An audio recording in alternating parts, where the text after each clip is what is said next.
원래도 좀 내성적이었지만 미국 가서는 더더욱 내성적이 됐었던 것 같아요. 그래서 그런 걸 극복하기 위해서 중학교 때부터 이제 좀 토론을 시작했고요. 하다 보니까 물론 여전히 사실 굉장히 내성적이고 이제 많은 사람들과 같이 있으면서 대화를 나눌 때는 말하는 것보다는 좀 많이 듣는 편이고요. 집에서도 그렇고.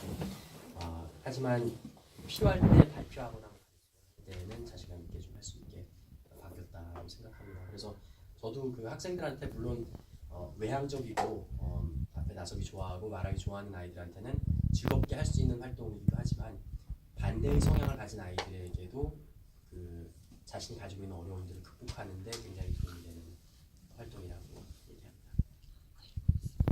그럼 평소에 가정에서 우리가 부모가 도와줄 수 있는 건 어떤 게 있는 거죠? 일단 찬반 토론면에 있어서는 사실 어떤 경우에는 이게 지나치게 공격적이게 되지 않느냐라는 얘기들도 좀 하세요. 그래서 똑같이 이제 무언가를 얘기했을 때 뭐 반박을 무조건 하고 아니면 논리적으로 이러한 논거는 부족하다라는 것들을 따지고 하는 것은 가정 내에서 항상 하는 것은 바람직하지 않다고 생각하고요. 물론 뭐 어떤 독서를 했을 때 자신의 의견을 말하고 거기에 대해서 보완할 수 있는 질문을 하고 보완이 될 만한 어떠한 설명을 하고 그러한 것들은 간접적인 토론이 될 수 있다고 생각합니다만 그냥 가정 내에서는 디스커션 자체, 그러니까 토의를 하는 것도 저는 상당히 의미가 있다고 생각합니다.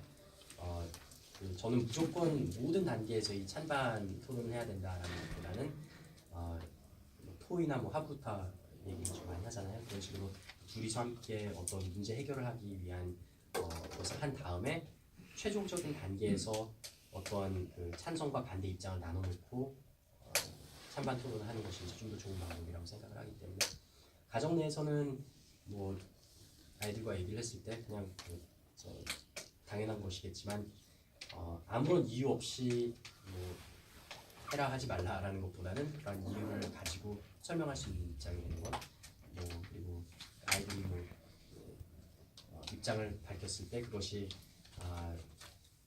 대한 이유가 무엇인지에 대해서 충분히 설명할 수 있게 하는 것은 좀 좋다고 생각하고요.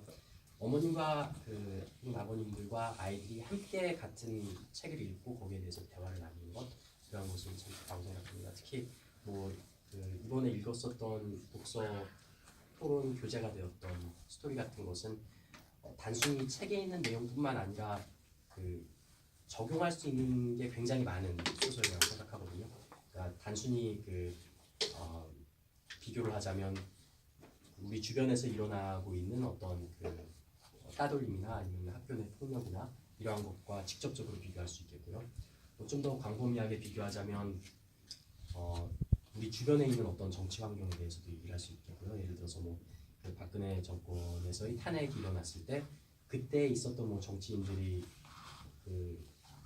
행태들과 반 아이들이 이제 석대가 이제 탄핵을 받으면서 새로 들어온 선생님 그때 이제 용기를 내서 말하는 그런 상황 혹은 그 전의 단계에 대해서 얘기들과도 비교를 해볼 수 있겠고 아니면 실제로 이 저자의 의도가 그것이었겠지만 우리나라의 이승만 정권의 말기 혹은 박정희 정권의 말기 혹은 민주화 운동에서 있었던 그러한 상황들과 이제 비교를 해볼 수도 있겠고요. 아니면 일제 시대에 친일 행적을 했었던 혹은 독립운동을 하다가 친일로 돌아섰던 그러한 사람들을 이해라고 하기는 좀 그렇겠지만 이러한 사람들의 행동을 우리가 어떻게 이해할 수 있을지 혹은 많은 경우에 비윤리적인 행동을 동조하면서 했었던 사람들의 행동을 어떻게 이해할 수 있을지 아니면 그러한 것들을 우리가 사회적으로 어떻게 변화시킬 수 있을지 사람들이 본질은 선한가 악한가 이러한 것들에 대한 대화 그러니까 굉장히 많이 적용할 수 있는 깊이 있는 내용이라고 생각하거든요. 그래서 이러한 대화들을 어떻게 보면은 어머님과 아이들이 함께 읽고 나서 재미있게 대화를 나눌 수 있는 주제가 되지 않을까라고 생각을 합니다. 그래서 그렇게 했을 때 이제 수업 때에도 학생들이 더 자신감 있게 얘기를 할 수 있는 그리고 이러한 토론을 할 때에도 더 잘할 수 있는 것으로 이어지지 않을까라고 생각합니다. 맞습니다. 다른 질문 있으면 간단히만 받겠습니다. 선생님, 집이 2개예요. 이민 가셨다고 했잖아요. 여기 집 있고 한국에도 집 있어요. 미국에 어렸을 때 이민 갔다가 한국에 다시 나온 지 한 10년 넘었어요. 그래서 어렸을 때 살던 집은 있어요. 그렇긴 하지만 거기서 이제 산 지는 10년이 넘었으니까 고향이라고 하기도 좀 그렇고 한국에서 태어났었으니까 그러니까 제 2의 고향은 이제 있긴 한데 지금 현재는 한국에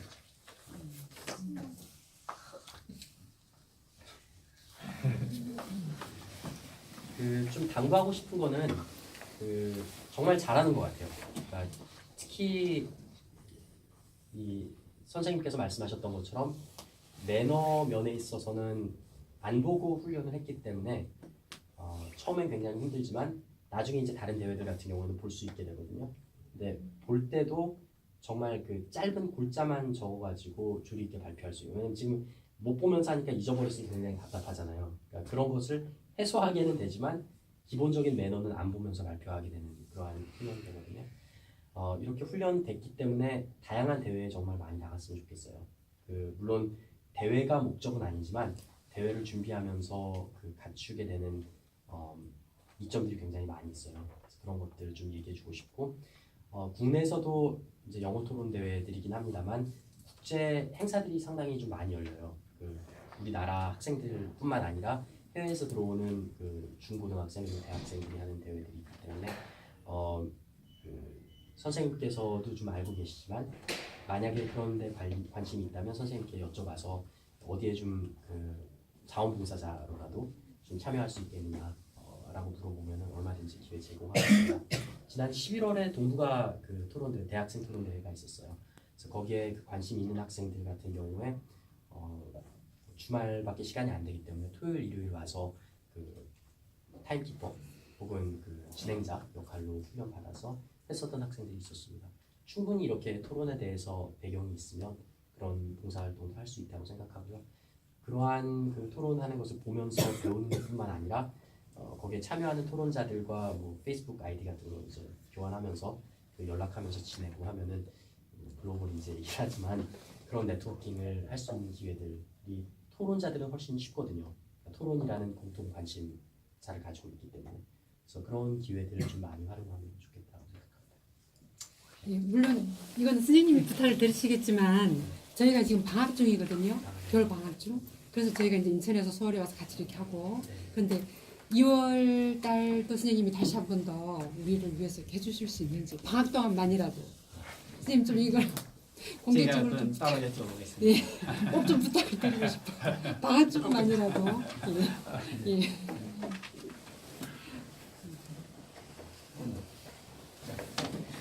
그럼 마치겠는데 오늘 가까이 오신 회원도 있지만 멀리서 오신 회원이 있는데 이 스포츠 전지 훈련하는 효과 같은 것을 많이 가지고 낯선 환경, 낯선 사람 해보면서 필요한 훈련입니다.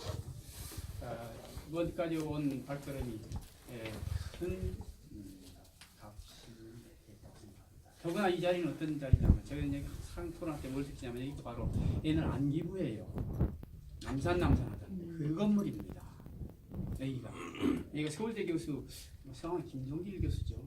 그분이 여기서 고문사 하신 곳이에요.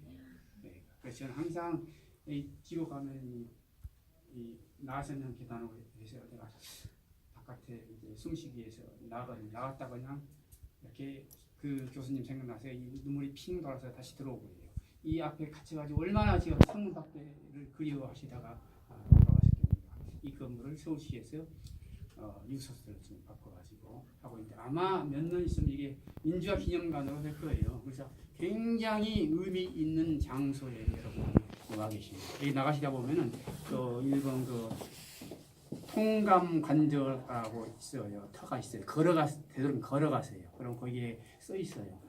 을사늑약이라고 하죠. 을사늑약의 선언을 한 곳이에요. 이완용 내분노가 그 자리. 그래서 여러 가지로 오늘 참으로 의의 있는 날이었습니다. 이런 의의가 우리 모두가 만든 것입니다. 우리 모두를 축복해서 다시 한번 박수하고